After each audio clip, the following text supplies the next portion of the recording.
Натиснато ли е копчето? Натиснато е, айде. Добро шутро, София! Аз съм Правда Правданова. Аз съм Бабрил Бабрилов и вие сте с шутините на седмицата. Кое е най-любимото нещо на българина през последно време? Стачки, протести и понеже някак си последно време нямаме собствени, отиваме на гости у нашите съседи в Гърция, където нашите колеги актьори стачкуват, защото нямат добри здравни осигуровки, нито пък добре заплатен репетиционен процес. А кога и ние ще започнем борбата срещу, меко казано, смешните заплати на театралните актьори, както направиха шофьорите на Градска мобилност? Един шут знае. Вие да сте чули за актьор, който работи само в театъра?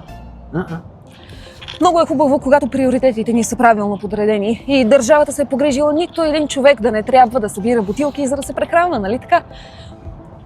Ужасна катастрофа край Сливен. Влак, преминаващ през железопътните релси, закача каруца, останала там.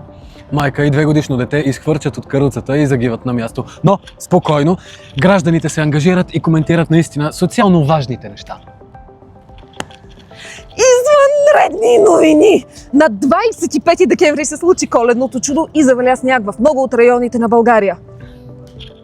Не, това. Аз съм опит. Да, друга. Това е много по-добре. Обявен е код зелено, код жълто, код оранжево. Всичките кодове са обявени. Моля ви се, носете шапки, обувки с грайфери, обличайте се топло. Крайно необичайно за сезона е. Като за подобаващ край на 2025 година имаме и добра новина. Български учени постигнаха невероятен пробив. За първи път в контролирана среда те успяха да предизвикат ядрена реакция, която може да отвори път към чиста и мощна енергия. Експериментът е проведен чрез облъчване на хелии с силни лазерни лъчи, което довело до сливане на атомни ядра. Тази технология обещава енергия без разпадане, т.е. без радиоактивни отпадъци и без рисковете от тях. Нещо, което би било значителна стъпка напред за бъдещето на ядрената енергетика.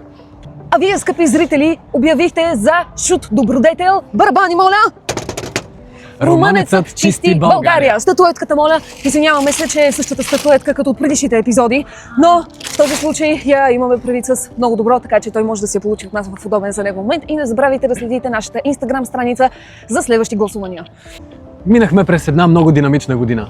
Случиха се ужасяващи неща, зверства с животни, протести, падане на правителство, но това доведе до силно уединение у хората. Да не забравяме, че имаше и много наброй големи и малки герои, които със своите каузи помагат и правят добро. За следващата година си пожелаваме да имаме много повече шутови вдъхновители, отколкото шутове на седмицата. Благодарим ви, че бяхте с нас. Аз съм Правда Правданова. Аз съм Бабрил Бабрилов. Нашата мисия е шутовска емисия.